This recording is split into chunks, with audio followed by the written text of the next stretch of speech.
بله سپیده هواجی باش بیتن نوکه اصل پارکه که نوبا سنتر پارزگاه دو که مکل بره اف پارکه به پارکه تحسین طهای دهت نیاسین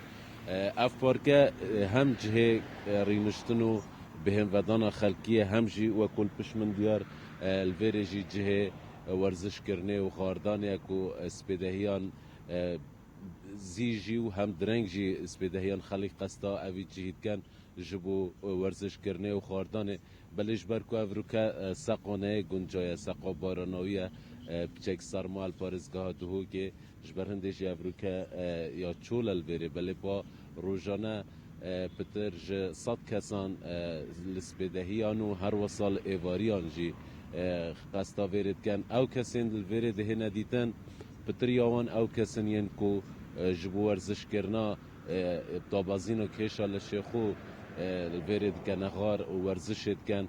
کسان دان عمر ده ندیتن روزانه کسان گنج هر وصا آفراد ده ندیتن الویره کو روزانه جبو دابازاندنا کشا لشیخو جبو ورزش کرنه جبو صحتك باشتر قستا ویرد کن و الویره ورزشت کن اگر وی نگرد گل من داری کار بید ویرش بلی کو جه و کو من دا دیار کرن جه غاردان الویره هر سو اف پارکه جه رینشتنو بهم ودانا خلقیه جی لی اوان جه که تایبت لدور ماندوری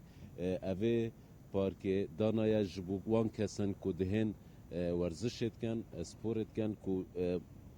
دیف ستانداردن جهانی اف جهه هاتیه درست کرن هر وصا اف جهه جبو خاردان درست کریا کو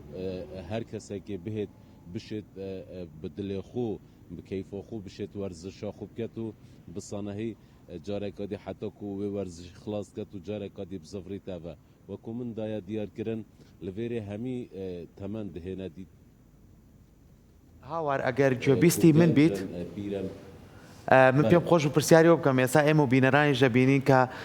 لە پشت بەڕێستەوە پارکە جوانە هەیە بەڵام ئەمڕۆ لەبەرەوەی کەش و هەوا لە نێو پارێزگاکانی هەرێمی کوردستانە ساردی کردووە لەوانەیە هاوڵاتیان زیاتر لەوە بترسن کە سەرمایە نێنە دەرەوە نەخۆش بکەون ئەژنا ئەو شوێنە جوان و پاکەمانەیە بەڵام ڕۆژانی پێشووتر کە کەش و هەوا خۆش بوو لەوێ هاوڵاتیان زۆر لەوێ ئامادەبوون بۆ وەرزشکردن بله وکی من بریم کشیده دیار کرن جبرکو کشهوا نخوشه و باران کابلزمه جیاد بارید بری از دگل هوا جی باغوم آفرت اکل ویره بو جن اکل ویره بو کو ورزشت کر لی جبرکو باران سرماوه گاوی جی وکو دوینان دا دیار جنو ظلامن هنه جی هاتین جبو ورزش کرنه بله وکو دیاره کو تویران جدا دیاره سرما گله که جبر هنده جی چید بیت او جی نچار بن الویره بجه بهلن چونکی سقای نخوشه سرمایه جبر هنده خلق ترساوی چند دید کتن کو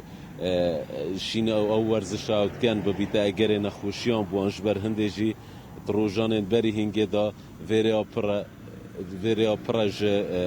وان کسانین کو ورزشت کنو و جبو ورزش کرنه سردانه اوه پارکت کن